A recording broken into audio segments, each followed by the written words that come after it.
Hey guys, this is Shivanshu Kamal Namdev and here we are studying about one of the most important topic which is sexual reproduction in plants for class 10th। जैसे कि हम जानते हैं कि reproduction जो है वो life की सबसे इंपॉर्टेंट प्रोसेस है। रिप्रोडक्शन एक ऐसी प्रोसेस जहां पर एक नए ऑर्गेनिज्म का फॉर्मेशन होता है पुराने ऑर्गेनिज्म के थ्रू, या कह सकते हैं कि पेरेंट्स के थ्रू जहां पर एक नए ऑर्गेनिज्म का फॉर्मेशन होता है उसे हम रिप्रोडक्शन कहते हैं। अब दुनिया के हर एक ऑर्गेनिज्म में रिप्रोडक्शन होता है, लेकिन इसका टाइप वेरी कर सकता है कि किस तरह का ऑर्गेनिज्म किस तरह की रिप्रोडक्शन को शो करता है। अगर हम बात करें तो पूरे वर्ल्ड में जितने भी ऑर्गेनिजम्स हैं या जितने भी स्पीसीज हैं उनके पास दो तरह के रिप्रोडक्शन होते हैं। सबसे फर्स्ट है asexual reproduction which is the simple most kind of reproduction which is present in the organisms. इसके बाद अगर हम बात करें सेक्सुअल रिप्रोडक्शन की तो थोड़ा कॉम्प्लेक्स रिप्रोडक्शन है, लेकिन जो वर्ल्ड का मोस्ट ऑफ द मतलब जो प्रपोर्शन बनता है ऑर्गेनिजम्स का उनमें सेक्सुअल रिप्रोडक्शन प्रेजेंट होता है। तो यहाँ पे हम बात कर रहे हैं मेनली सेक्सुअल रिप्रोडक्शन के बारे में, लेकिन उससे पहले एसेक्सुअल रिप्रोडक्शन का थोड़ा सा आइडिया। एसेक्सुअल रिप्रोडक्शन क्या है कि एक ऐसे टाइप का रिप्रोडक्शन जहां पर नए ऑर्गेनिज्म का फॉर्मेशन होता है, लेकिन वहां पे कोई स्पेशल टाइप की सेल्स इन्वॉल्व नहीं होती हैं इस पूरी प्रोसेस में। जैसे कि अगर हम बात करें सेक्सुअल रिप्रोडक्शन में तो यहां पर स्पेशल टाइप की सेल्स फॉर्म होती हैं जिन्हें हम सेक्सुअल सेल्स कहते हैं या जर्म सेल्स कहते हैं। इन सेल्स के बीच में फ्यूजन होता है, उस फ्यूजन के बाद जो जाइगोट बनता है, लाइफ की फर्स्ट सेल जिसे हम कहते हैं, उसमें डिवीजन होते हैं और उसके बाद एक नए ऑर्गेनिज्म का फॉर्मेशन होता है। अगर हम बात करें इस पूरे टॉपिक के बारे में जो आज हम डिस्कस करने जा रहे हैं सेक्सुअल रिप्रोडक्शन इन प्लांट्स, तो हम इसको मेन 4 डोमेन्स में डिवाइड कर सकते हैं जिसके अंदर हम स्टडी करेंगे। तो इसमें से सबसे फर्स्ट है मीनिंग कि सेक्सुअल रिप्रोडक्शन से क्या मतलब है, और जो प्लांट्स हैं यहां पे हम पर्टिकुलरली बात कर रहे हैं फ्लावरिंग प्लांट्स के बारे में, तो फ्लावरिंग प्लांट्स क्या होते हैं। फिर इसके बाद ऑर्गन्स जो कि सेक्सुअल रिप्रोडक्शन में इन्वॉल्व होते हैं इन प्लांट्स में, जो कि फ्लावरिंग प्लांट्स हैं, इनमें जो भी ऑर्गन्स सेक्सुअल रिप्रोडक्शन के लिए रिस्पॉन्सिबल हैं उसके बारे में हम बात करेंगे। फिर इसके बाद जो थर्ड पॉइंट है वो ये कि प्रोसेस क्या है, किस प्रोसेस के थ्रू रिप्रोडक्शन होता है, उस प्रोसेस में क्या स्टेप्स इन्वॉल्व होते हैं, वो प्रोसेस कैसे होती है। और इसके बाद है एडवांटेजेस। एडवांटेजेस किस चीज के, सेक्सुअल रिप्रोडक्शन के, कि जो हम सेक्सुअल रिप्रोडक्शन की बात कर रहे हैं उससे फायदा क्या होने वाला है, क्या फायदा होता है ऑर्गेनिजम्स में या नेचर में, इसका क्या फायदा है। तो सबसे पहले हम बात करते हैं मीनिंग की सेक्सुअल रिप्रोडक्शन के बारे में। तो सेक्सुअल रिप्रोडक्शन की जब भी बात आती है एक सबसे इंपॉर्टेंट चीज जो यहां पे आएगी वो ये कि यहां पर सेक्सुअल सेल्स का फॉर्मेशन होता है। सेक्सुअल सेल्स का फॉर्मेशन क्या मतलब, अगर हम बात करें कि बॉडी में हमारा जो पूरी बॉडी है वो सेल्स से मिलकर बनी होती है, लेकिन ऐसा तो नहीं है कि हर एक सेल एक नए ऑर्गेनिज्म को फॉर्म कर पाए। तो सीधा सा कहने का तात्पर्य ये कि जो सेक्स सेल्स होती हैं जिन्हें हम जर्म सेल्स भी कहते हैं, ये थोड़ी अलग होती हैं बॉडी की दूसरी सेल्स से, जिनके पास ये कैपेसिटी होती है कि वो एक नए ऑर्गेनिज्म को फॉर्म कर सकें। तो सेक्सुअल रिप्रोडक्शन में जो सबसे इंपॉर्टेंट चीज है वो क्या है, presence of germ cells. Germ cells जिनको हम सेक्सुअल सेल्स भी कहते हैं। अब यहां पे अगर हम बात करें ये 2 टाइप की होती हैं। सेक्सुअल रिप्रोडक्शन की जब भी बात आएगी एक इंपॉर्टेंट फैक्ट ये भी कि यहां पर 2 पेरेंट्स होते हैं, मतलब मेल एंड फीमेल, या आप कह सकते हैं कि male cell and female cell. इन 2 सेल्स के बिना सेक्सुअल रिप्रोडक्शन नहीं हो सकता है। जबकि अगर हम एसेक्सुअल रिप्रोडक्शन के बारे में हमने बात करें तो एसेक्सुअल रिप्रोडक्शन में अगर सिंगल पेरेंट है या सिर्फ एक सेल है, मान लो वो मेल हो या वो फीमेल हो, वो आगे जाके एक नए ऑर्गेनिज्म को प्रोड्यूस कर सकती है। लेकिन सेक्सुअल रिप्रोडक्शन की सबसे फर्स्ट डिमांड ये है कि यहां पर दोनों टाइप की सेल्स होनी चाहिए जिनको हम कहते हैं male cell and female cells. तो 2 तरह के स्ट्रेन यहां पर फॉर्म होते हैं, जिनमें से फर्स्ट को कहते हैं हम मेल सेल एंड सेकेंड को हम कहते हैं फीमेल सेल। अब इसके लिए नाम अलग अलग हो सकते हैं। आप अगर प्लांट के केस में बात कर रहे हैं तो मेल सेल को कुछ और नाम में हो सकता है, फीमेल सेल को कुछ और कह सकते हैं। अगर आप एनिमल्स के बारे में बात कर रहे हैं तो सेम चीज यहां पर भी नाम अलग अलग हो सकते हैं। जैसे कि अगर हम बात करें एनिमल के बारे में, तो एनिमल्स में हम मेल सेल को कहते हैं स्पर्म, और जो फीमेल सेल होती है जो कि आगे जाके रिप्रोडक्शन का काम करती है उसे हम कहते हैं ओवम। और अगर हम इसी तरह से बात करें प्लांट में, ये बात कर रहे थे हम एनिमल्स के बारे में बात कर रहे थे, अगर हम बात करें प्लांट्स के बारे में, तो प्लांट्स में जो मेल सेल होती है हम उसे कहते हैं जनरली, कहीं कहीं पे आपको पोलन ग्रेन, मतलब इनिशियल लेवल पे अगर हम बात करें तो इसे पोलन ग्रेन कहेंगे, लेकिन पोलन ग्रेन के अंदर भी एक स्पेसिफिक सेल होती है जिसे कहते हैं मेल न्यूक्लियस, जो कि आगे जाके रिप्रोडक्शन का काम करती है। और प्लांट्स में ही फीमेल सेल को हम कहते हैं एग न्यूक्लियस। तो मतलब ये दोनों सेल्स मौजूद रहेंगी सेक्सुअल रिप्रोडक्शन में, लेकिन इन दोनों के नाम अलग अलग होंगे। जैसे कि हम बात कर रहे हैं एनिमल्स की, तो एनिमल्स में मेल सेल को कहेंगे स्पर्म, फीमेल सेल को कहेंगे ओवम, और प्लांट्स में हम मेल सेल को कहेंगे पोलन ग्रेन और फीमेल सेल को कहेंगे एग न्यूक्लियस। तो ये तो बात है कि ये सेल्स होती हैं, इसके थ्रू रिप्रोडक्शन होता है। लेकिन कैसे कैसे एक नया ऑर्गेनिज्म फॉर्म होता है, तो एक सीधा सा जो हम फ्लो चार्ट देख सकते हैं कि सेक्सुअल रिप्रोडक्शन को जो इंडिकेट करता है। तो आपके पास दो सेल हैं जिनमें से फर्स्ट है मेल, जो मेल है उसे हमने एम से इंडिकेट किया है, और जो सेकंड है वो फीमेल। जो मेल सेक्सुअल सेल्स होती हैं जो आगे जाके रिप्रोडक्शन का काम करेंगी, या जो फीमेल सेक्सुअल सेल्स होती हैं जो रिप्रोडक्शन के लिए रिस्पॉन्सिबल हैं, उनको एक स्पेसिफिक नाम दिया जाता है जिसे हम कहते हैं गैमीट्स। तो बॉडी में जितनी भी मेल जर्म सेल्स फॉर्म होंगी या फीमेल बॉडी में जितनी फीमेल जर्म सेल्स फॉर्म होंगी उनको हम कहेंगे गैमीट्स, जिसे हम जी से इंडिकेट भी करते हैं। अब होता क्या है कि male and female cells by a particular medium, किसी भी पर्टिकुलर मीडियम के थ्रू पास में आती हैं और उनके बीच में फ्यूजन होता है, दोनों आपस में आके जुड़ जाती हैं। तो मेल और फीमेल सेल पास में आए और इनके बीच में फ्यूजन हुआ। इस फ्यूजन के लिए ही एक हम स्पेसिफिक टर्म डिनोट करते हैं जिसको हम कहते हैं फर्टिलाइजेशन। तो इन दोनों के बीच में फ्यूजन हुआ, दोनों सेल्स आके जुड़ गई और जिसे हमने फर्टिलाइजेशन कहा। इससे लाइफ की फर्स्ट सेल बनेगी जिसमें दोनों का पार्टिसिपेशन है, male cell and female cell, इन दोनों का पार्टिसिपेशन है। लाइफ की फर्स्ट सेल बनी जिसको हमने कहा जाइगोट, लाइफ की फर्स्ट सेल। अब इसके बाद जो हम सेल डिवीजन की बात करते हैं कि बॉडी में जितनी भी सेल्स होती हैं वो डिवाइड होती हैं, उनमें डिवीजन का नेचर होता है। तो इसी तरह से जो जाइगोट यहाँ पर फॉर्म हुआ है इसमें भी डिवीजन का नेचर है, ये आगे जाके डिवाइड होगा और डिवाइड होगा और ये बनाएगा एम्ब्रियो। डिवीजन के बाद इसने बनाया एम्ब्रियो। एम्ब्रियो क्या है? एम्ब्रियो सेल्स का एक मास है, एक सेल्यूलर मास है जिसमें कई सारी सेल्स हैं और ये आगे जाके अपने आप को डिस्टिंक्ट कर रहा है कि कौन सी सेल किस तरह का काम करेगी। या जैसे हम बात कर रहे हैं प्लांट के बारे में, तो जो प्लांट का एम्ब्रियो होगा, प्लांट के एम्ब्रियो में वो स्ट्रक्चर्स होंगी जो आगे जाके एक प्लांट को रिप्रेजेंट करने का काम करेंगी या एक प्लांट के फॉर्म में डेवलप हो सकेंगी। इसे हम कहते हैं एम्ब्रियो। जब ये एम्ब्रियो पूरी तरह से मैच्योर हो जाता है या डेवलप हो जाता है या जमीन पर हम जब इसे जर्मिनेट करते हैं तो इससे एक नया प्लांट या नया ऑर्गेनिज्म फॉर्म होता है। ये एक पूरी प्रोसेस है सेक्सुअल रिप्रोडक्शन की जो स्टार्ट होती है मेल एंड फीमेल सेल के फ्यूजन से।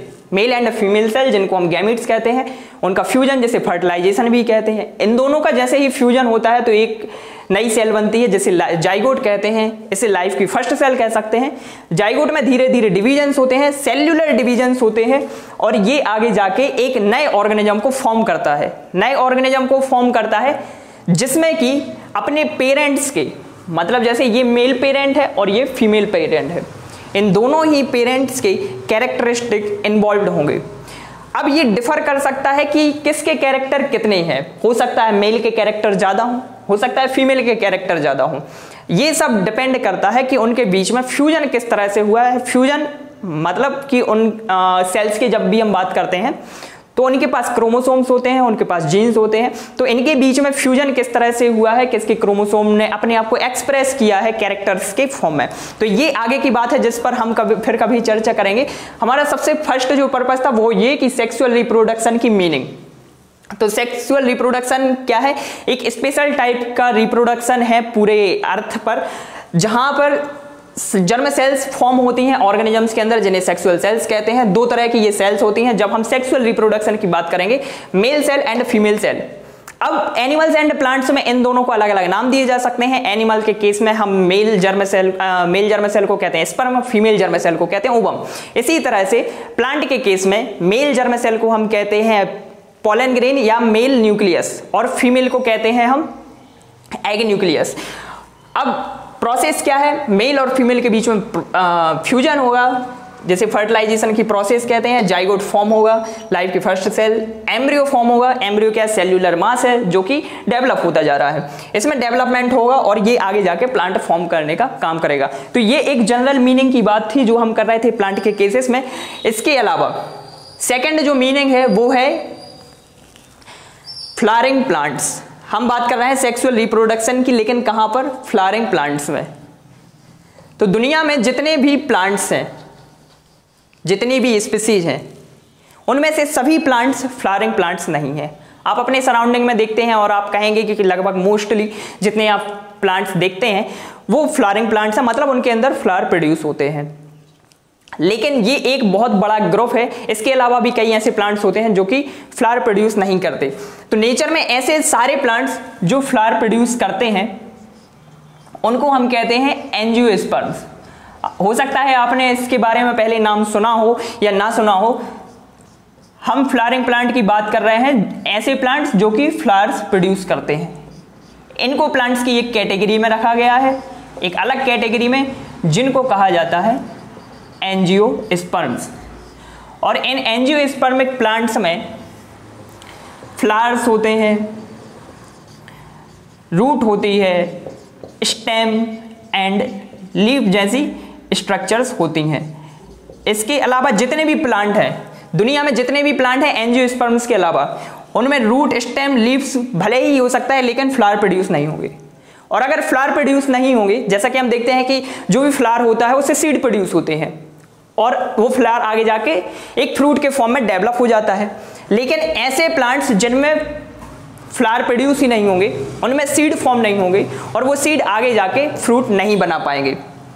तो सिर्फ नेचर में एंजियोस्पर्मिक प्लांट्स ही ऐसे प्लांट हैं जो कि फ्लावर प्रोड्यूस करते हैं, फ्लावर से सीड प्रोड्यूस करेंगे, सीड से फ्रूट प्रोड्यूस करेंगे।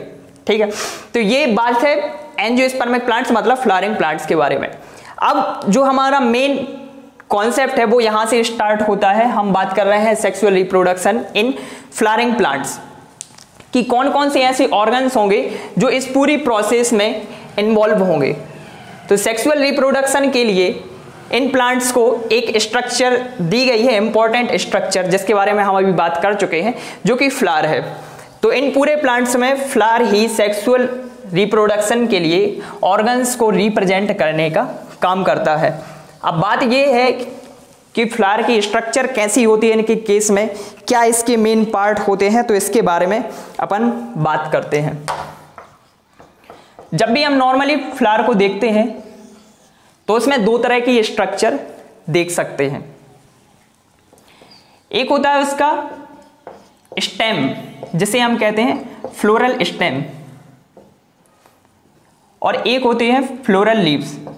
किसी भी फ्लावर में जब ऊपर की तरफ आप देखते हैं तो कई तरह की स्ट्रक्चर्स दिखाई देती है, रंगीन पेटल्स लाइक स्ट्रक्चर होती हैं, उसके बीच से एक filament like structure emerge out होती है।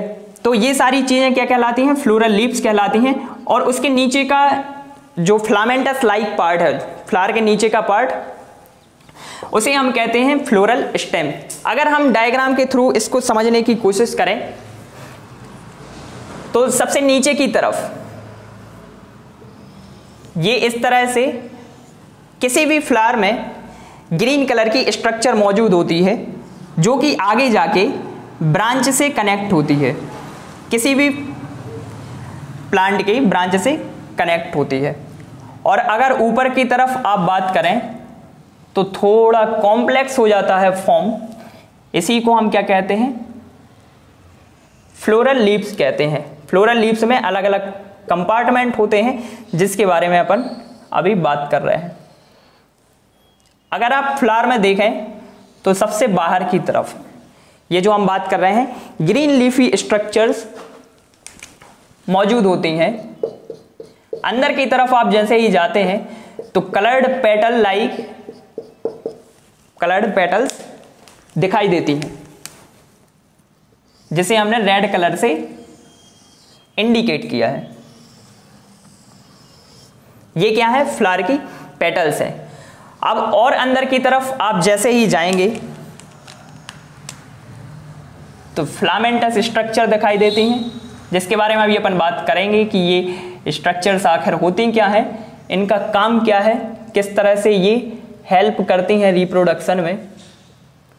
और सबसे सेंट्रल पार्ट में एक आपको फ्लास्क लाइक स्ट्रक्चर दिखाई दे रही है। ये भी फ्लावर का एक इंपॉर्टेंट पार्ट है जो कि आगे हेल्प करेगा इसको रिप्रोडक्शन में। तो ये एक टिपिकल फ्लावर की स्ट्रक्चर आपको दिखाई दे रही है, जिसमें हमने दो पार्ट बताए हैं, एक तो है फ्लोरल स्टेम एंड दूसरा है फ्लोरल लीफ। तो इसमें हम अब कैटेगराइजेशन करते हैं कि कितना जो पार्ट है वो फ्लोरल स्टेम कहलाता है और कितना जो है वो फ्लोरल लीफ कहलाता है। ये जो यहाँ से पूरा ग्रीन पार्ट आप देख पाएंगे, किसी भी फ्लावर को अगर आप देखेंगे तो नीचे की तरफ जितना भी ग्रीन पार्ट दिखाई दे रहा है वो क्या है? उसका फ्लोरल स्टेम है। और उसके ऊपर का जितना भी पार्ट है वो पूरा कहलाता है फ्लोरल लीफ। मतलब ये यहां से यहां तक का पूरा पार्ट ये है फ्लोरल लीफ। अब इनके अंदर अलग अलग तरह के ऑर्गन्स होते हैं या अलग अलग तरह की स्ट्रक्चर्स होती हैं, जिनके बारे में अपन बात करेंगे। तो सबसे पहले ये फ्लोरल स्टेम है, यहां पर भी दो तरह की स्ट्रक्चर्स आती हैं, जिनमें से फर्स्ट है जिसे हम कहते हैं पेडिसिल, या जिसे दूसरा नाम दिया जाता है आजकल पेडंकल। इसके अलावा ऊपर की तरफ ये जो आप स्वेलन स्ट्रक्चर देख पा रहे हैं इसे नाम दिया जाता है रिसेप्टिकल। इसे भी आपके लिए कहीं कहीं पर दूसरा नाम लिखा मिल जाएगा, जिसे कहा जाता है थैलेमस। तो सबसे पहले इन्हीं की बात करते हैं कि ये आखिर होती क्या है। हम बात कर रहे हैं फ्लोरल स्टेम के बारे में। जैसे किसी भी प्लांट में स्टेम होता है, प्लांट में अगर जैसे हम बात करें हर्ब्स के बारे में, सबसे छोटे जो प्लांट्स होते हैं उनमें जो ग्रीन स्ट्रक्चर होती है, सबसे बीच में जो सेंट्रल पार्ट होता है उसे हम कहते हैं स्टेम। उसी तरह से फ्लावर में जो सेंट्रल पार्ट है, जो नीचे की तरफ आप देख पा रहे हैं ग्रीन कलर की जो स्ट्रक्चर है, उसे हम कहते हैं फ्लोरल स्टेम। दो मेन पार्ट होते हैं इसमें, एक होता है पेडिसिल और एक होता है रिसेप्टिकल। तो पेडिसिल क्या है? ऐसा पार्ट जहां से पूरा का पूरा फ्लावर उस प्लांट की ब्रांच से या उस प्लांट के स्टेम से जुड़ा होगा। सीधी सी बात है, नॉर्मल सी बात है, कोई भी फ्लावर जो है वो प्लांट के कहीं ना कहीं हिस्से से जरूर जुड़ा होगा। तो वो हिस्सा जहां से ये फ्लावर जुड़ा हुआ है उसे कहा जाता है पेडिसिल। उसके ऊपर की तरफ आप देख रहे हैं एक स्ट्रक्चर जिसे लिखा गया है रिसेप्टिकल। तो रिसेप्टिकल क्या है? एक स्वेलन स्ट्रक्चर है, जैसा कि आप देख सकते हैं ये एक स्वेलन स्ट्रक्चर है जिससे पूरे के पूरे पार्ट आके कनेक्ट हो रहे हैं। चाहे ये ब्लैक पार्ट हो, इसके बारे में भी हम बात करेंगे कि क्या है ये, चाहे ये अंदर का रेड पार्ट हो, ये चाहे ये सेंट्रल स्ट्रक्चर्स हो, सारी की सारी स्ट्रक्चर्स आके ज्वाइंट होती हैं कहां पर? रिसेप्टिकल से। तो एक बेस प्रोवाइड कराने का काम कौन करता है? रिसेप्टिकल करता है। इसी वजह से इसे हम प्लांट में क्राउन का नाम भी देते हैं। This is also called as crown of a flower. तो ये फ्लावर का क्राउन भी कहलाता है, क्योंकि यहां पर सारी की सारी स्ट्रक्चर बेस्ड होती हैं, सारे के सारे पार्ट्स आकर यहां पर कनेक्ट होते हैं। अब हम दूसरे ऑर्गन्स की बात करें, जो कि दूसरा पार्ट है फ्लोरल लीव्स। फ्लोरल लीव्स में अलग अलग स्ट्रक्चर्स आती हैं। सबसे जो बाहर की ग्रीन स्ट्रक्चर्स हैं, एक सीधी सी बात, आप किसी फ्लावर को देखते हैं तो जितनी भी पंखुड़ियां हैं उसकी, जितनी भी पेटल्स हैं, उनको नीचे से सपोर्ट करने वाली ग्रीन लीफी स्ट्रक्चर्स प्रेजेंट होती हैं। जितनी कलर्ड पेटल्स हैं फ्लावर में, नीचे से उनको कोई ना कोई स्ट्रक्चर सपोर्ट कर रही होती है और वो ग्रीन कलर की होती है, जिसे हम कहते हैं कैलिक्स। कैलिक्स, या और सिंपल टर्म में अगर हम इसे कहें तो हम इनको कहते हैं सेपल। ये सारी स्ट्रक्चर्स क्या कहलाती हैं? सेपल कहलाती हैं। और ऐसा नहीं है कि प्लांट में सिर्फ या फ्लावर में सिर्फ एक सेपल होती है। अगर जनरली बात किया जाए तो सबसे कम 4 सेपल्स प्रेजेंट होते हैं किसी फ्लावर में। तो ये जो 4 सेपल्स हैं, इनके पूरे ग्रुप को, या ये जो 4 सेपल्स हैं, इन्हें हम क्या कह सकते हैं? इनको अब हम कह सकते हैं कैलिक्स, जो कि अभी नाम लिखा गया था।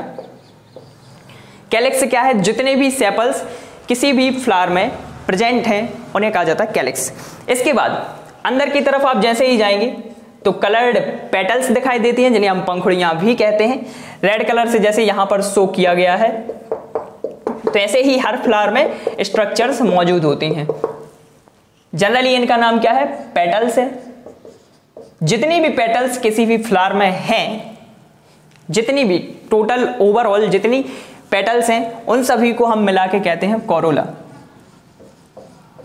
इसके बाद अगर बात करें अंदर की तरफ, तो ये फिलामेंट लाइक स्ट्रक्चर आपको दिखाई दे रहे हैं जिनका नाम है स्टेमेन। और यहां से इंपॉर्टेंट चीज स्टार्ट होती है फ्लावर की, जहां से जो हमारे कंसर्न का टॉपिक है या जो हमारे कंसर्न का इशू है, ये स्टेमेन दोनों तरफ यही स्ट्रक्चर है, मतलब दोनों तरफ ये स्टेमेन है। सबसे बीच की तरफ जो सेंट्रल आप फ्लास्क लाइक स्ट्रक्चर देख रहे हैं थ्रू आउट नीचे तक जा रही है, इसे क्या कहा जाता है? इसे हम कहते हैं कार्पल, CARPEL, कार्पल। तो ये तो अभी तक हमने बात की है कि प्लांट में ये ऑर्गन्स आपको दिखाई देते हैं या स्ट्रक्चर्स किसी भी प्लांट में आप देख सकते हैं। अब हमें ये देखना है कि ये रिप्रोडक्शन में किस तरह से हेल्प करता है। फ्लावर में रिप्रोडक्शन आखिरकार कैसे होता है, क्या होता है ऐसा फ्लावर में कि एक नया ऑर्गेनिज्म ये तैयार कर सकता है। तो सबसे पहले हम एक चीज देख लें कि कितने ऑर्गन्स हैं पूरे फ्लावर में। सबसे नीचे की तरफ से अगर स्टार्ट करें तो फर्स्ट है पेडिसल, ऊपर की तरफ रेसेप्टिकल जो कि बनाते हैं फ्लोरल स्टेम, उसके ऊपर से जितनी भी स्ट्रक्चर्स स्टार्ट होती हैं उन्हें हम कहते हैं फ्लोरल लीफ। ये सबसे पहले स्टार्ट होती हैं सेपल्स के साथ, ग्रीन लीफी स्ट्रक्चर्स होती हैं। इसके बाद होती हैं पेटल्स जो कि कलर्ड लीफी स्ट्रक्चर्स होती हैं। अंदर की तरफ फिलामेंटस स्ट्रक्चर होती है जिसे कहते हैं स्टेमिन, और जो मेल सेक्सुअल पार्ट की तरह काम करता है या मेल रिप्रोडक्टिव पार्ट की तरह काम करता है। और सबसे अंदर की तरफ फ्लावर में सबसे जो सेंट्रल पार्ट है वो क्या है? कार्पल। और ये किस तरह काम करता है? ये काम करता है फीमेल रिप्रोडक्टिव पार्ट की तरह। तो अगर हम सारी चीज़ों को अब हटा दें, हमारे पास दो मेन इंपॉर्टेंट चीज़ें यहाँ पर बचेंगी जो कि हैं स्टेमिन एंड कार्पल। स्टेमिन जो है वो मेल रिप्रोडक्टिव पार्ट है जिसे हम एंड्रोसियम भी कहते हैं। सबसे पहले इसको यहाँ पर सिंप्लीफाई कर लें। स्टेमिन जो कि बनाता है male reproductive part, male reproductive part बनाता है ये, और इसे हम कहते हैं एंड्रोसियम। इसके बाद जो सेकंड पार्ट है वो क्या है? कार्पल। ये कार्पल बनाता है फ्लावर में female reproductive part, female reproductive part बनाता है जिसको हम कहते हैं जनरली गाइनोसियम। जो अभी हम बात कर रहे थे मेल और फीमेल के बारे में, या जो mail and female cells form होंगी वो कहां से फॉर्म होंगी? वो यहां से फॉर्म होंगी। जो भी मेल सेल्स हैं वो फॉर्म होंगी मेल रिप्रोडक्टिव पार्ट मतलब एंड्रोसियम जिसे हम कहते हैं स्टेमिन, और जो फीमेल रिप्रोडक्टिव पार्ट से बनने वाली सेल्स हैं या जिसको हम फीमेल सेल्स भी कहते हैं या फीमेल सेक्सुअल सेल्स कहते हैं या फीमेल जर्म सेल्स कहते हैं, ये फॉर्म होंगी गाइनोसियम से जो कि फीमेल रिप्रोडक्टिव ऑर्गन है। और प्लांट के अगर फ्लावर की बात करें तो यहाँ कार्पल के फॉर्म में ये रिप्रेजेंट होता है। तो ये थी ऑर्गन्स की बात जो अभी तक हम कर रहे थे प्लांट्स के केसेस में, स्पेसिफिकली फ्लावर के केस में। अब अगर हम बात करें कि पेटल्स हैं या सेपल्स हैं, इसका क्या काम है फ्लावर में? अगर हमारा काम सिर्फ मेल रिप्रोडक्टिव पार्ट से और फीमेल रिप्रोडक्टिव पार्ट से पूरा हो सकता है तो हमें इन दोनों चीज़ों की ज़रूरत क्या है? तो सबसे पहली बात है सेपल्स, जो बाहर ग्रीन लीफी स्ट्रक्चर्स होती हैं, थोड़ी हार्ड स्ट्रक्चर्स होती हैं पेटल के कंपैरिजन में। ये क्या करती हैं? पेटल्स को प्रोटेक्शन प्रोवाइड कराने का काम करती हैं, क्योंकि जो भी पेटल्स हैं फ्लावर में वो काफ़ी डेलिकेट एंड सॉफ्ट स्ट्रक्चर्स होती हैं, तो इनके लिए सपोर्ट प्रोवाइड कराती हैं, एक प्रोटेक्टिव कवरिंग प्रोवाइड कराती हैं। अब बात आती है कि पेटल्स का क्या काम है, तो पेटल्स के रोल को हम देखेंगे अपने नेक्स्ट पॉइंट में जब हम बात करेंगे पूरी प्रोसेस की कि जो रिप्रोडक्शन की प्रोसेस हो रही है वो आखिरकार यहाँ कैसे हो रही है। तो अभी तक हम सिर्फ अपने सेकंड पॉइंट पर थे जहां हम पार्ट्स की बात कर रहे थे, पूरे फ्लावर्स में अलग अलग पार्ट जो भी मौजूद थे। ऊपर से अगर स्टार्ट करें तो सबसे फर्स्ट पार्ट है कार्पल, सेकंड है स्टेमिन, इसके बाद थर्ड है पेटल्स जिसका ग्रुप कहलाता है कोरोला, फोर्थ है सेपल जिसका ग्रुप कहलाता है कैलिक्स, इसके बाद है रिसेप्टिकल एंड इसके बाद है पेडिसिल या पेडंकल। तो 1 2 3 4 5 एंड 6 आप डोमेन बना सकते हैं किसी भी फ्लावर में कि ये पूरे फ्लावर को रिप्रेजेंट करने का काम करते हैं। एक इंपॉर्टेंट चीज जो यहाँ क्लियर कर देनी चाहिए वो ये कि आप यहाँ अभी देख रहे हैं कि एक ही फ्लावर के अंदर mail and female reproductive part मौजूद है, तो जरूरी नहीं कि ये कंडीशन हर जगह आपको देखने मिले। कुछ ऐसे प्लांट्स भी होते हैं जहां पर कि male and female reproductive organ अलग अलग प्लांट्स में होते हैं, अलग अलग फ्लावर्स में होते हैं, तो उन्हें हम कहते हैं यूनिसेक्सुअल प्लांट और या यूनिसेक्सुअल फ्लावर। और जैसे यहाँ हम बात कर रहे हैं जहां पर मेल एंड फीमेल दोनों मौजूद हैं, तो ऐसे हम फ्लावर्स को कहते हैं बाइसेक्सुअल फ्लावर्स। ठीक है, अब हम बात करेंगे अपने नेक्स्ट टॉपिक के बारे में जो कि है प्रोसेस, कि रिप्रोडक्शन की प्रोसेस आखिर यहां पर होती कैसे है। तो रिप्रोडक्शन की प्रोसेस में वही है कि मतलब सेक्सुअल सेल्स फॉर्म होंगी, सेक्सुअल सेल्स से जाइगोट बनेगा और जाइगोट आगे जाके और ज्यादा डेवलप होगा। लेकिन ये सारी चीजें होती कैसे हैं, तो अगर आप लोगों ने पॉलिनेशन नाम का टर्म सुना हो तो यहां से सारी की सारी स्टोरी स्टार्ट होती है फ्लावर में सेक्सुअल रिप्रोडक्शन की। जो हमारा अब थर्ड पॉइंट है वो क्या है, प्रोसेस। पूरे सेक्सुअल रिप्रोडक्शन की प्रोसेस को हम 3 पार्ट्स में यहां पर डिवाइड कर सकते हैं। प्लांट्स के केसेस में सेक्सुअल रिप्रोडक्शन की ये पूरी प्रोसेस डिवाइड की जा सकती है जस्ट 3 स्टेप्स में, जिनमें से सबसे फर्स्ट है पॉलिनेशन, इसके बाद सेकंड है फर्टिलाइजेशन। फर्टिलाइजेशन अगर आपको याद हो, अभी हमने थोड़ी देर पहले फर्टिलाइजेशन टर्म के बारे में बात की थी। फर्टिलाइजेशन एक ऐसी प्रोसेस जहां पर 2 सेक्सुअल सेल्स या अलग अलग sexual cells male and female आकर फ्यूज हो जाती हैं, या दूसरी लैंग्वेज में कहें तो मेल और फीमेल गैमेट जहां पर आकर फ्यूज होते हैं उस प्रोसेस को हम कहते हैं फर्टिलाइजेशन। फिर इसके बाद जैसा कि हम बात कर रहे थे कि जाइगोट बना, जाइगोट के बाद एम्ब्रियो फॉर्म होगा, एम्ब्रियो से एक नया ऑर्गेनिज्म फॉर्म होगा, तो वो सारे सीक्वेंशियल चेंजेस जो कि फर्टिलाइजेशन की प्रोसेस के बाद होते हैं उनको हम कहते हैं डेवलपमेंट। तो फर्स्ट प्रोसेस है पॉलिनेशन, सेकंड है फर्टिलाइजेशन एंड थर्ड है डेवलपमेंट। अब हमारी जो सबसे फर्स्ट चीज है वो है पॉलिनेशन। आप देखें अगर तो नेचर में जितने भी प्लांट्स हैं वो सारे स्टैटिक हैं, एक जगह से दूसरी जगह मूव नहीं कर सकते। 2 अलग अलग चीजें हैं यहाँ अभी कि मूवमेंट एंड लोकोमोशन। तो प्लांट्स मूव कर सकते हैं, मतलब अपनी जगह पर मूवमेंट कर सकते हैं, जैसे उनकी ब्रांचेस हिलती हैं, उनकी लीव्स हिलती हैं जिसकी वजह से विंड ब्लो होती है। लेकिन जो सेकेंड टर्म है लोकोमोशन, एक जगह से दूसरी जगह चल के जाना या एक प्लेस से दूसरी जगह तक ट्रांसफर होना क्या कहलाता है, लोकोमोशन कहलाता है। तो लोकोमोशन प्लांट्स में एब्सेंट होती है। अब फ्लावर लगे हैं, मान लो हमारे पास ऐसा फ्लावर है जिसमें सिर्फ एक रिप्रोडक्टिव ऑर्गन है, जैसे मान लो मेल रिप्रोडक्टिव ऑर्गन है।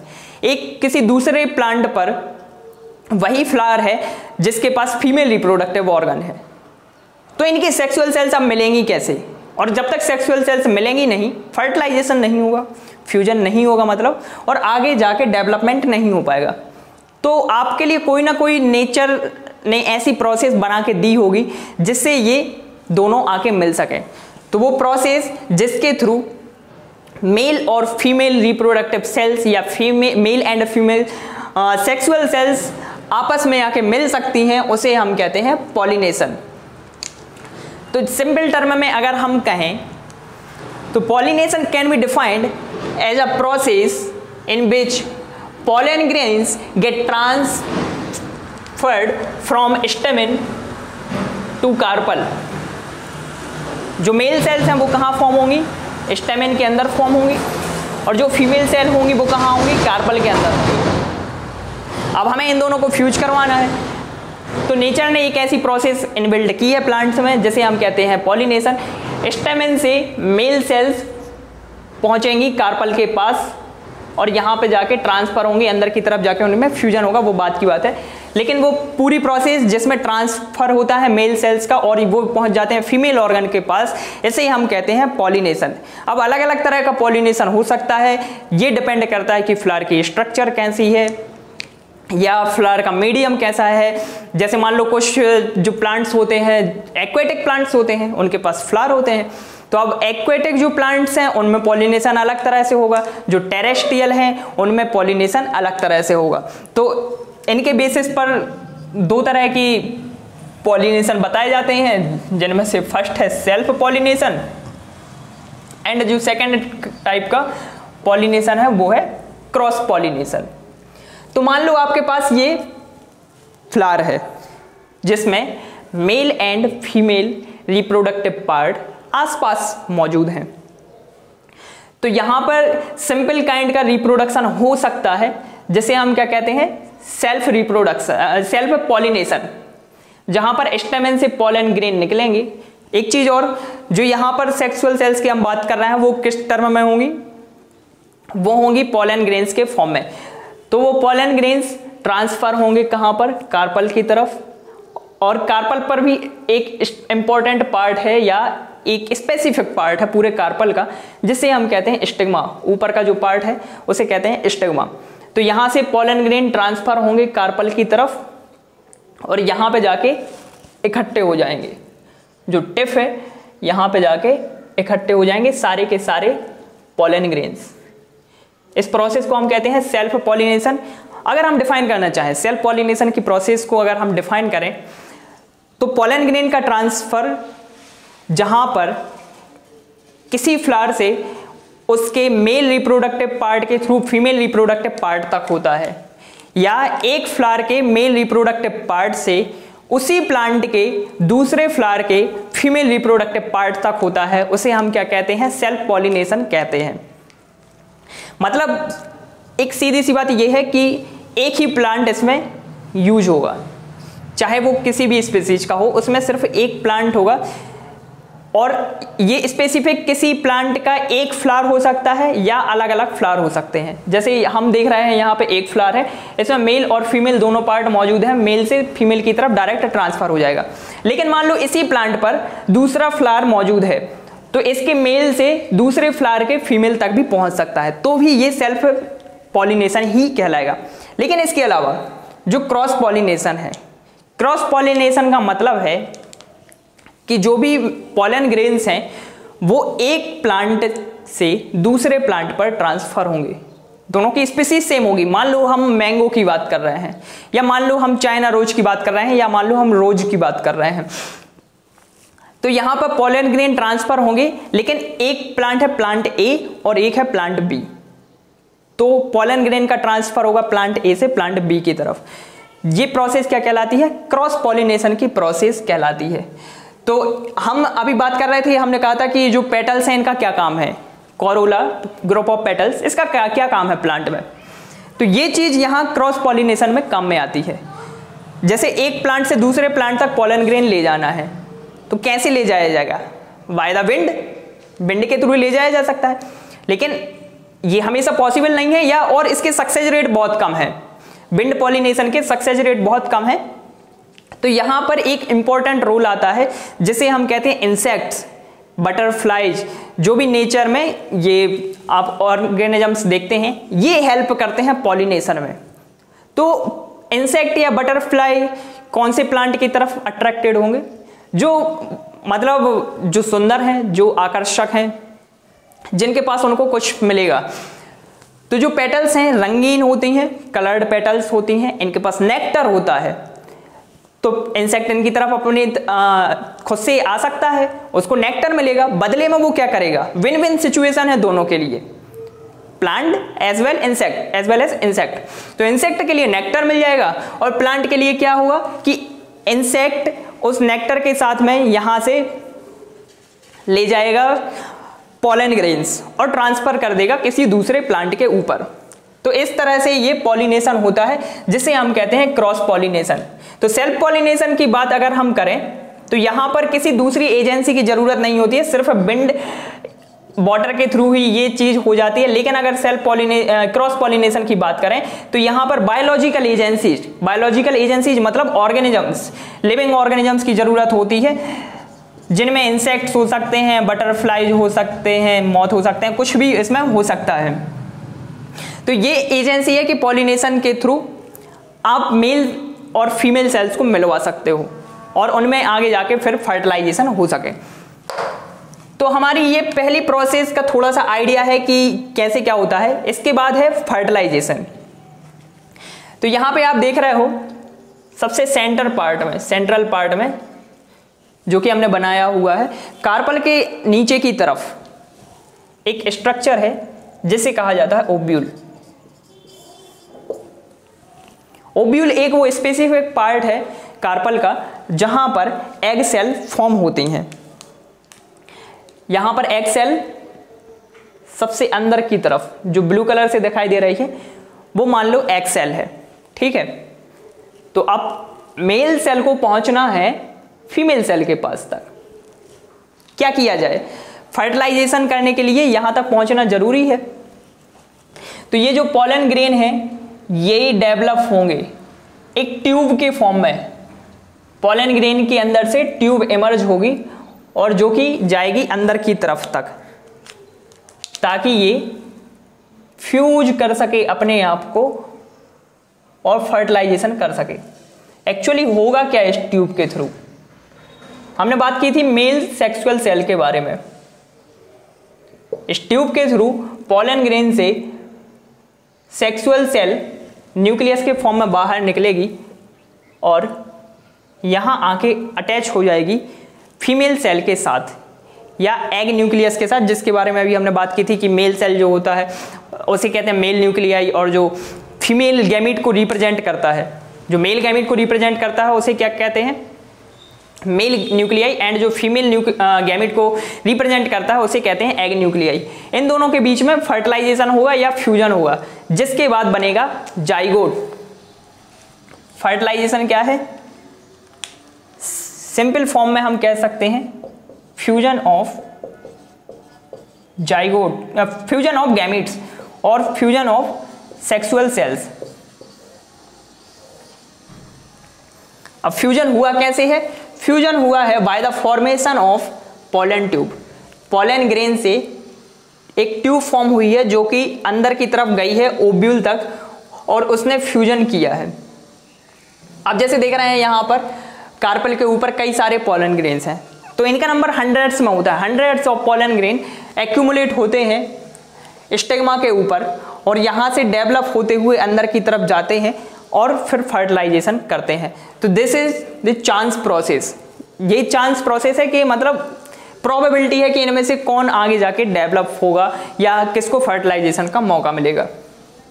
तो ये बात हुई फर्टिलाइजेशन के बारे में कि इसने गैमीट का फर्टिलाइजेशन हुआ यहां पर और हमें मिल गया जाइगोट, एक ऐसी सेल जिसमें मेल एंड फीमेल दोनों के कैरेक्टरिस्टिक्स मौजूद हैं।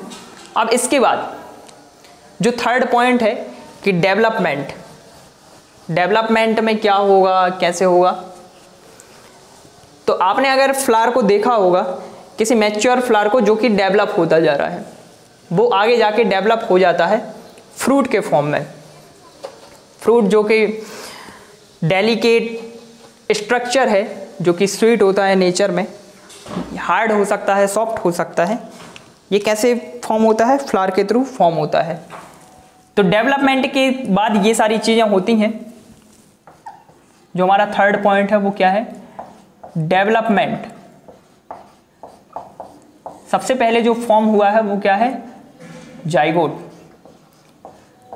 अब यहां से कुछ नहीं हुआ, यहां नॉर्मली सेल डिवीजन चलेंगे, लेकिन मल्टीपल सेल डिवीजन। इसके अंदर कई सारे सेल डिवीजन होंगे और इन सेल डिवीजन का पर्पस क्या है? इन सेल डिवीजन का पर्पस है कि ऐसे स्ट्रक्चर्स को फॉर्म करना जो आगे जाके प्लांट के फॉर्म में रिप्रेजेंट हो सकें। जब भी इनमें जर्मिनेशन हो तो ये एक नए प्लांट को बर्थ दे सकें। तो मल्टीपल सेल डिवीजन के थ्रू ये सारे ऑर्गन्स डेवलप होते हैं। जैसे आप किसी प्लांट को देखते हैं तो उसमें क्या दिखाई देता है आपको, रूट दिखाई देता है, स्टेम दिखाई देता है, लीव्स दिखाई देती हैं, फ्लावर्स दिखाई देते हैं।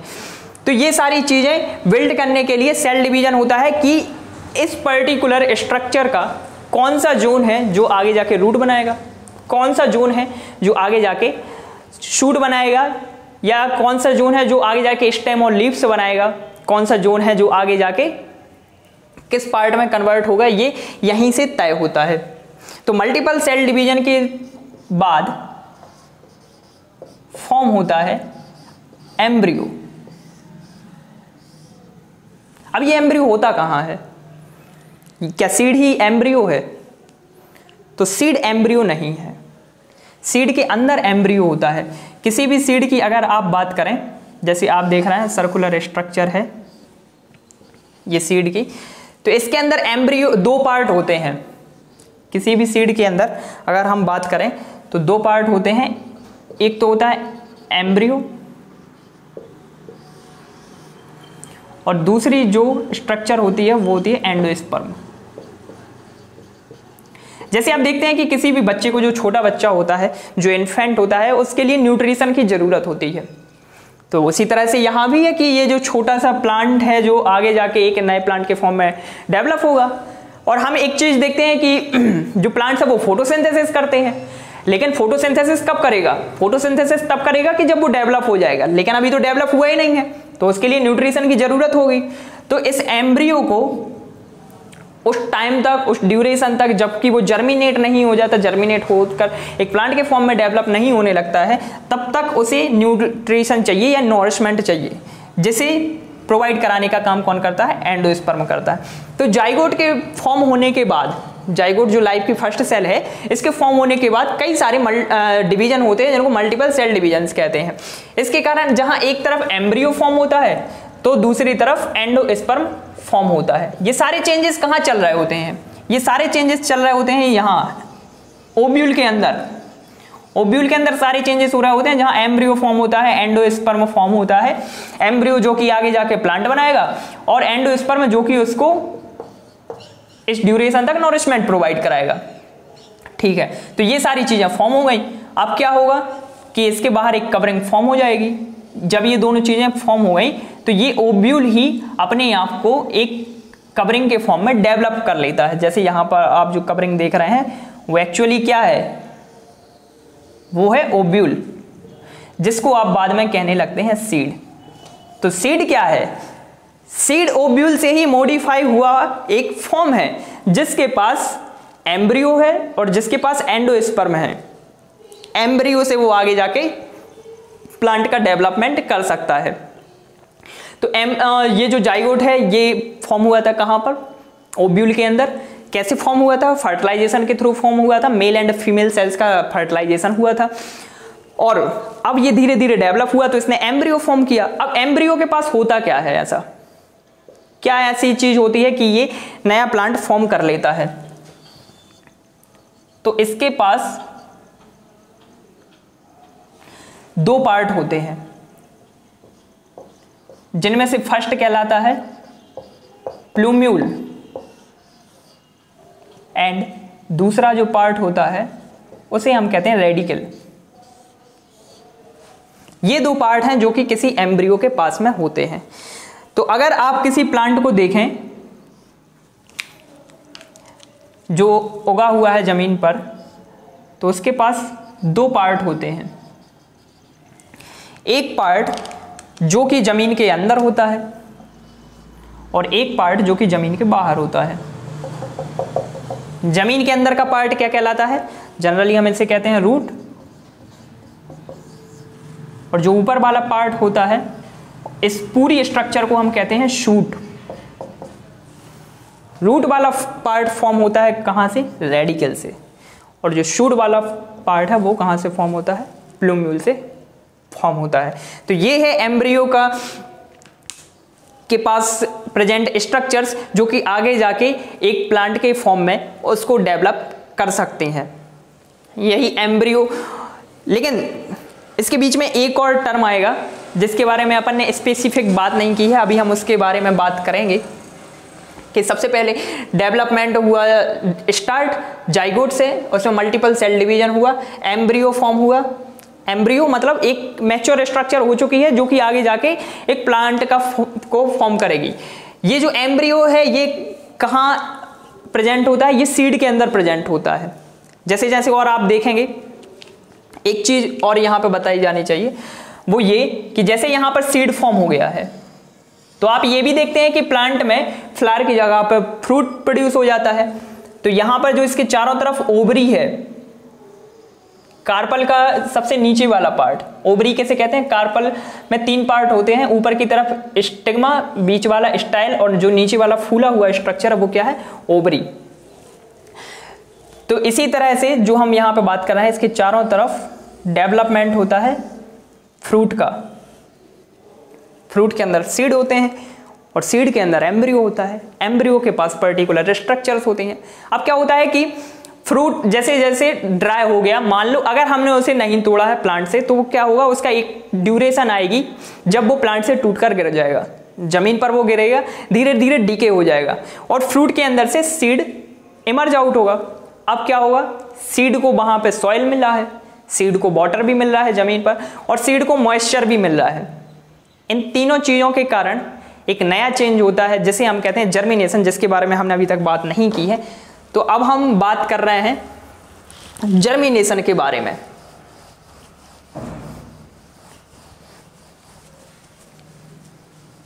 जर्मिनेशन कहां से स्टार्ट होगा? जैसे ही सीड जमीन पर गिरेगा। ये डेवलपमेंट के अंदर ही ये पॉइंट है जर्मिनेशन। तो जर्मिनेशन में क्या है कि सीड जमीन पर गिरा हुआ है, ठीक है, ये है सीड और ये अर्थ के ऊपर इस तरह से पड़ा हुआ है। यहां पे कंडीशंस क्या है कि इसे सॉइल मिल रही है जमीन से, सॉइल में ही वाटर है, और एटमॉस्फेयर से इसे मिल रही है मॉइस्चर। बस हो गया काम, जितने भी फैक्टर्स हैं वो यहां पे सारे मौजूद हैं। वाटर क्या होगा, सीड के अंदर एंटर होता है। सीड के पास एक छोटा सा पोर लाइक स्ट्रक्चर होती है जिसे कहते हैं जर्म पोर, एक ऐसा पोर जहां से जर्मिनेशन हो सके। तो ये वाटर एंटर करेगा सीड के अंदर, और सीड के अंदर जैसे ही एंटर करेगा तो ये एंडोस्पर्म को एक्टिव कर देगा। अभी हमने बात की थी कि एंडोस्पर्म होता क्या है। एंडोस्पर्म एक मतलब नॉरिशमेंट प्रोवाइड कराने वाली एजेंसी होती है जो कि सीड के लिए नॉरिशमेंट प्रोवाइड कराती है। तो ये एंडोस्पर्म को लिक्विड सब्सटेंस के फॉर्म में चेंज कर देगा जिससे ये एक्टिवेट हो जाएगा। अब ये एम्ब्रियो के लिए नॉरिशमेंट प्रोवाइड कराने लगेगा, ठीक है। तो एम्ब्रियो के पास जो स्ट्रक्चर्स थी जिसके बारे में अपन ने बात की थी, 2 स्ट्रक्चर्स थी, एक था प्लूम्यूल और दूसरी थी रेडिकल। तो इस सीड से 2 स्ट्रक्चर्स बाहर आएंगी, ठीक है। मान लो ये हम सीड की बात कर रहे हैं कि ये जमीन के थोड़ा नीचे की तरफ पहुंच गया, मतलब जमीन के ऊपर नहीं होता है कभी भी जर्मिनेशन, ये जमीन के थोड़ा नीचे है। तो एक है इसमें प्लूम्यूल ऊपर की तरफ और रेडिकल है नीचे की तरफ। ये इस तरह से अगर हम इसको कवर कर दें कि ये जमीन के अंदर की बात चल रही है। तो रेडिकल, ये पूरा का पूरा स्ट्रक्चर डेवलप हो गया है ये इससे, ये सीड से एक पार्ट जाएगा ऊपर की तरफ और एक पार्ट जाएगा नीचे की तरफ। वो पार्ट जो जमीन में नीचे की तरफ जाएगा वो बनाएगा रूट्स, ठीक है। तो मान लो यहाँ पे एक सीड है, ये इस तरह से इसका ऊपर और नीचे की तरफ डेवलपमेंट हुआ है। तो नीचे की तरफ अब ये डेवलप करेगा कई सारी रूट्स, ऊपर की तरफ जो पार्ट गया है वो बनाएगा स्टेम, और ऊपर की तरफ जाके लीव्स के फॉर्म में ये डेवलप होगा। तो ये सारी जो आप प्रोसेस देख रहे हैं, ये जो पूरी प्रोसेस है ये क्या कहलाती है? जर्मिनेशन कहलाती है। जब सीड के अंदर जो एम्ब्रियो वो एक्टिव हो जाता है और प्लूम्यूल और रेडिकल की हेल्प से स्टेम एंड रूट का डेवलपमेंट करता है, तो उस प्रोसेस को हम कहते हैं जर्मिनेशन। जर्मिनेशन के लिए 3 चीजें बहुत जरूरी हैं जिनमें से मॉइस्चर, वाटर एंड सॉइल, ठीक है, क्योंकि इनकी वजह से फूड सब्सटेंस एक्टिवेट हो जाते हैं। अब एक चीज और कि जैसे आप देखते हैं कि सीड कई दिन तक रखे रहते हैं, आप सीड को कई समय तक स्टोर कर सकते हैं, क्योंकि एक तो उसके पास एंडोस्पर्म है, एंडोस्पर्म जो उसको फूड प्रोवाइड करा सकता है, मतलब एक फूड प्रोवाइड कराने वाली एजेंसी उसके साथ हमेशा रहती है। दूसरी चीज ये कि सीड डोरमेंसी में एंटर कर जाता है। अभी जैसे हमने बात की थी कि सीड एक्टिवेट हो गया है, तो सीड डोरमेंसी में पहुंच जाता है ताकि उसका नॉरिशमेंट कभी खत्म ना हो। नॉरिशमेंट तब तक खत्म ना हो जब तक कि उसके लिए जर्मिनेशन की एजेंसीज ना मिल जाए। जैसे ही वो जमीन पर आएगा या किसी मीडियम में आप उसको इंट्रोड्यूस कराओगे जहां पर वाटर होगा या सॉइल होगा या मॉइस्चर होगी, तो वहां से जर्मिनेशन की प्रोसेस स्टार्ट हो जाएगी। वाटर का एंटर कर जाएगा जर्मपोर में, एक्टिव कर देगा ऑर्गन्स को और ग्रीन स्ट्रक्चर्स के फॉर्म में ये बाहर दिख जाएंगी। आप इसको सबसे स्पेसिफिकली ऑब्जर्व कर सकते हैं कहां पर, स्प्राउट्स में। जो स्प्राउट्स जो कि आप रास्ते में डालते हैं, कोई भी किसी भी तरह की पल्सेस होती हैं, जो अलग अलग तरह की पल्सेस होती हैं, उनको सबको मिला के क्या कहते हैं, स्प्राउट्स कहते हैं, जिनको हम वाटर में डाल देते हैं और वो सुबह फूल जाती हैं, उसे क्या कहते हैं हम, स्प्राउट्स। तो आप उनको डालेंगे पानी में और रख देंगे रात भर के लिए, तो आप सुबह नोटिस करेंगे कि उनके अंदर से ग्रीन स्ट्रक्चर्स इमर्ज आउट हो चुकी हैं। That is what, germination of seed. तो सीड जर्मिनेट हो चुका है, जो कि आगे जाके अब प्लांट के फॉर्म में डेवलप हो सकता है।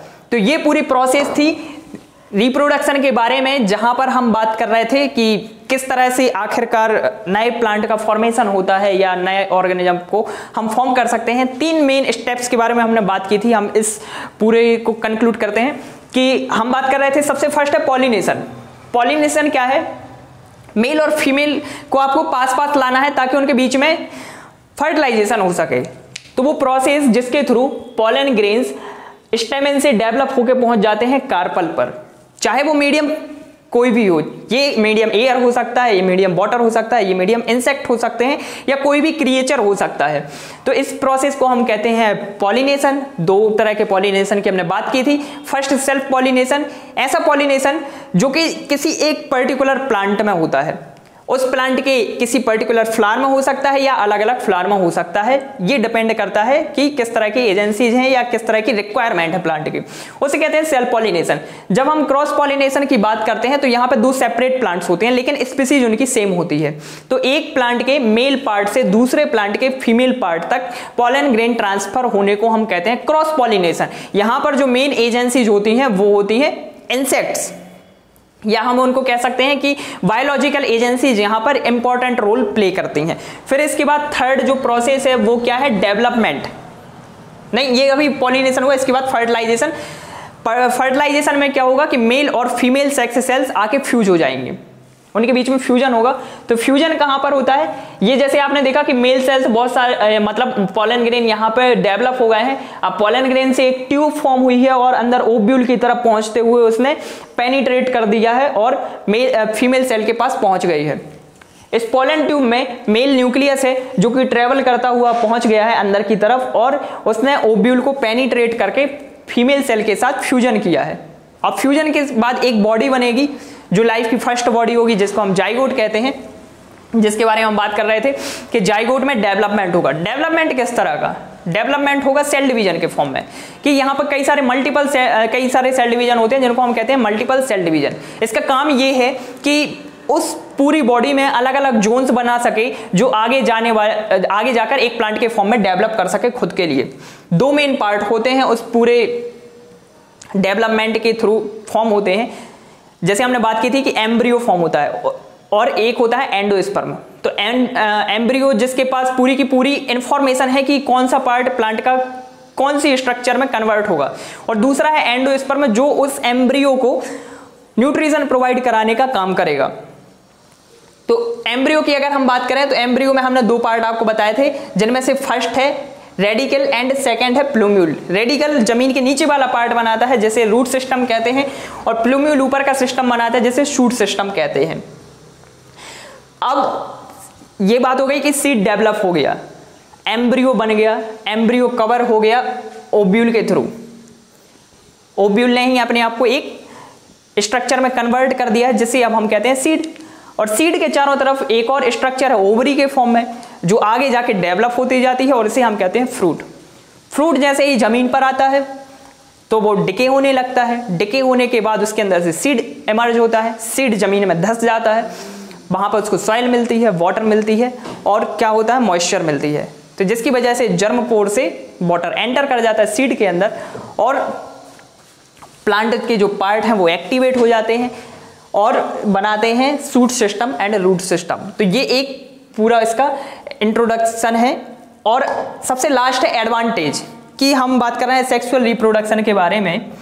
सेक्सुअल रिप्रोडक्शन होने से फायदा क्या है, क्यों पूरे ऑर्गेनिजम्स में ये सेक्सुअल रिप्रोडक्शन नहीं होता। तो सेक्सुअल रिप्रोडक्शन का फायदा सबसे बड़ा ये है कि जो आप आज डाइवर्सिटी देख रहे हैं अपनी नेचर में, जितने भी तरह के ऑर्गेनिजम्स आप देख पा रहे हैं वो सारे किस वजह से हैं, सेक्सुअल रिप्रोडक्शन की वजह से हैं। जैसे आप देखते हैं कि नेचर में इतनी सारी मतलब प्लांट स्पीसीज हैं, इतनी सारी एनिमल स्पीसीज हैं, कई सारे उनके बीच में वेरिएशंस हैं। ये वेरिएशंस कहाँ से आए हैं, ये वेरिएशंस आए हैं सेक्सुअल रिप्रोडक्शन के कारण। जैसे कि आप देख रहे हैं मेल एंड फीमेल, तो हम किसी भी एनिमल की बात करें, दो एनिमल किसी भी सेम स्पीसीज के दो एनिमल हमेशा एक जैसे नहीं होते हैं। मेल अलग होगा, फीमेल अलग होगा। मेल के अपने कैरेक्टरिस्टिक है, फीमेल के अपने कैरेक्टरिस्टिक हैं। जब दोनों साथ में आएंगे तो एक नया सेट बनेगा कैरेक्टरिस्टिक का और ये नए कैरेक्टरिस्टिक आगे जनरेशन में पहुंचते जाएंगे और ये नए कैरेक्टर्स स्टोर होते जाएंगे। ये कैरेक्टर्स इस तरह से स्टोर होंगे कि एक समय पर जाके ये एक नया क्रिएचर बना देंगे जो एक नई स्पीसीज के फॉर्म में आपको दिखाई देता है। तो ये तो हुआ एक फायदा। उसके अलावा सेक्सुअल रिप्रोडक्शन का दूसरा फायदा ये है कि हर एक ऑर्गेनिज्म अलग नहीं, मतलब हर एक ऑर्गेनिज्म सेम नहीं होता है, किसी ना किसी एक्सटेंट में उनके बीच में डिफरेंस मिल जाता है। यही डिफरेंस है जो नेचर में अडेप्टेशन में हेल्प करता है। किसी की हेल्थ हाइट अलग है, किसी का कलर अलग है, तो ये सारे कैरेक्टर्स हैं जिनको हम कहते हैं वेरिएशंस या डिफरेंस।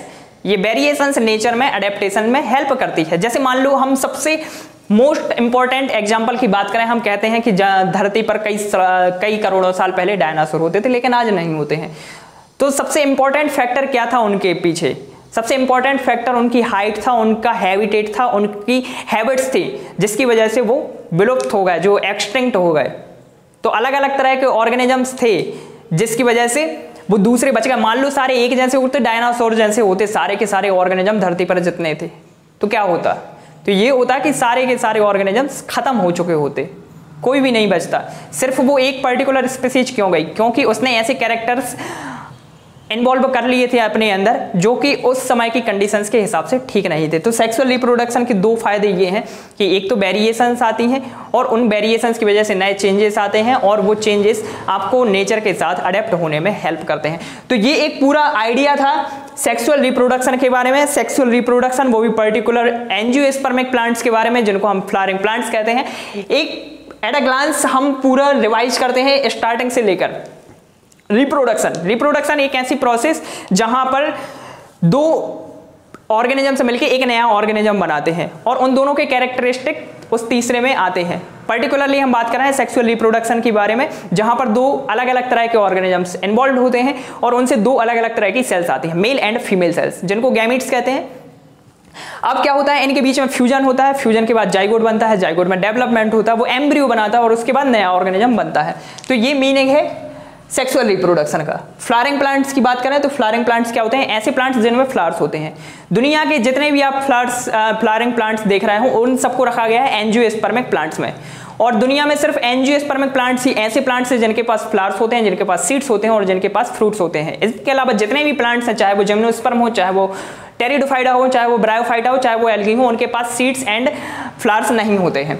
इसके बाद ऑर्गन्स की बात करें तो रिप्रोडक्शन के लिए इनके पास फ्लावर नाम की स्ट्रक्चर होती है। फ्लावर में अलग अलग पार्ट्स के बारे में हमने बात की थी, जैसे कि दो स्ट्रक्चर्स थी, एक था फ्लोरल स्टेम और एक था फ्लोरल लीफ। फ्लोरल स्टेम में दो पार्ट आते हैं, जिनमें से फर्स्ट था पेडिसिल या पेडंकल, जिससे पूरा का पूरा फ्लावर प्लांट से अटैच होता है। दूसरा था थैलेमस या रिसेप्टिकल, एक सॉइलन स्ट्रक्चर जिसके ऊपर पूरे के पूरे प्लांट्स की पूरी जो फ्लोरल स्ट्रक्चर्स हैं वो इमर्ज आउट होती हैं या कनेक्टेड होती हैं। फिर इसके बाद फ्लोरल लीव्स में अलग अलग स्ट्रक्चर्स थी। सबसे फर्स्ट ग्रीन लीफी स्ट्रक्चर्स जो सबसे बाहर की तरफ मौजूद होती हैं और जो पेटल्स को प्रोटेक्शन प्रोवाइड कराने का काम करते हैं, इनको हम कहते हैं सेपल्स। फ्लावर में जितनी भी सेपल्स हैं उनके ग्रुप को हम कहते हैं कैलिक्स। अंदर की तरफ आप मूव करेंगे तो कई सारी पेटल्स दिखाई देती हैं, कलर्ड पेटल्स होती हैं, अट्रैक्टिव होती हैं, ठीक है, जिनके पास सेंटेड फ्रेगमेंट्स होते हैं, इनको हम कहते हैं पेटल्स। पेटल्स का पूरा ग्रुप जो एक फ्लावर में है उसे हम कहते हैं कोरोला। और इसके बारे में हमने बात की थी कि ये कहाँ काम आता है, ये पॉलिनेशन में इंसेक्ट्स को अपनी तरफ अट्रैक्ट करने में हेल्प करता है। फिर इसके बाद अंदर की तरफ जो सेक्सुअल रिप्रोडक्शन में इंपॉर्टेंट रोल प्ले करने वाली यूनिट्स हैं वो क्या है, स्टेमेन एंड कार्पल। जो स्टेमेन है वो मेल रिप्रोडक्टिव पार्ट है, इसे हम एंड्रोसियम कहते हैं, जो कि पॉलन ग्रेन फॉर्म करता है। फीमेल रिप्रोडक्टिव पार्ट को हम कार्पल कहते हैं और इसे ही साइंटिफिक लैंग्वेज में गाइनोसियम कहा जाता है। फिर इसके बाद प्रोसेस क्या है, प्रोसेस 3 पार्ट में थी। फर्स्ट था पॉलिनेशन, सेकंड था फर्टिलाइजेशन एंड थर्ड था development. Pollination male sexual cells का ट्रांसपोर्ट या ट्रांसफर होता है एंथर से स्टिग्मा की तरफ या स्टेमेन से स्टिग्मा की तरफ, इसे हम कहते हैं पॉलिनेशन। अलग अलग टाइप के होते हैं ये एजेंसीज के बेसिस पर या प्लांट की स्ट्रक्चर के बेसिस पर। फिर इसके बाद आती है बात फर्टिलाइजेशन की। फर्टिलाइजेशन कैसे होता है, पॉलन ग्रेन से ट्यूब फॉर्म होती है, ट्यूब के थ्रू मेल न्यूक्लियस जाता है और इंटरप्ट करता है ओव्यूल को और अंदर जाके फ्यूज करता है फीमेल न्यूक्लियस के साथ या एग न्यूक्लियस के साथ, जिसके बाद जाइगोट फॉर्म होता है। जाइगोट में डेवलपमेंट होता है। डेवलपमेंट किस तरह से, मल्टीपल सेल डिवीजन के थ्रू। कई बार उनमें सेल्यूलर डिवीजन होते हैं और वो जाके सेल्यूलर मास बनाते हैं, जैसे कहते हैं एम्ब्रियो। एम्ब्रियो के पास 2 पार्ट होते हैं, जिनमें से फर्स्ट है प्लूम्यूल एंड सेकंड है रेडिकल। प्लूम्यूल आगे जाके बनाएगा स्टेम वाला पार्ट और जो रेडिकल है वो बनाएगा रूट वाला पार्ट। फिर इसके बाद सीड फॉर्म हो गया, एम्ब्रियो फॉर्म हो गया। एम्ब्रियो किसके अंदर है, सीड के अंदर। सीड किसके अंदर है, फ्रूट के अंदर। फ्रूट जाएगा जमीन पर, जर्मिनेट करेगा एनवायरमेंटल कंडीशंस के साथ और एक नए प्लांट को जन्म देगा। That's it. If you like our video, आपने इसे एंजॉय किया हो, आपको सारी चीजें अगर समझ में आई हो और आपकी किसी भी तरह की जो भी प्रतिक्रिया है आप कमेंट में हमसे जुड़ सकते हैं। आप अपनी प्रतिक्रिया जरूर दर्ज कराएं और अगर आपको हमारा वीडियो पसंद आया हो तो इसे लाइक करें, शेयर करें, सब्सक्राइब करें ताकि ये ज्यादा से ज्यादा लोगों के पास पहुंच सके। और सब्सक्राइब करने के साथ साथ वहां पर जो बेल आइकन है उसे भी दबा दें। हमसे जुड़ने के लिए बहुत बहुत धन्यवाद।